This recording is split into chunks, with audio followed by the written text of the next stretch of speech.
Hi friends, ഞാനും തക്കുടുമോനും ദേവേട്ടനും കൂടി ശനിയാഴ്ച വിസ്മയ പാർക്കിൽ പോയിരുന്നു. അടിപൊളിയാണ്, ഫാമിലിയായിട്ട് എൻജോയ് ചെയ്യാൻ പറ്റിയ ഒരു സ്ഥലമാണ്. അപ്പോൾ എല്ലാവരും ഈ വീഡിയോ ഞാനിടും, കാണണം, പോകണം. Hi friends, തക്കുടുമോനും ദേവേട്ടനും വെള്ളത്തിലിറങ്ങിയൊക്കെയാണ്.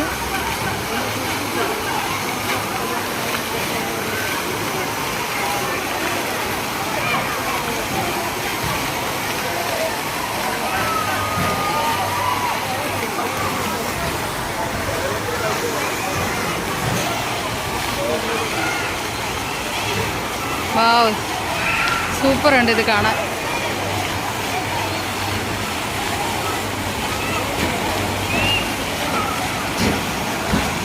തക്കുടുമോൻ എപ്പോഴേ പറയുന്നത് വെള്ളത്തിലിറങ്ങണം ഇറങ്ങണമെന്ന്.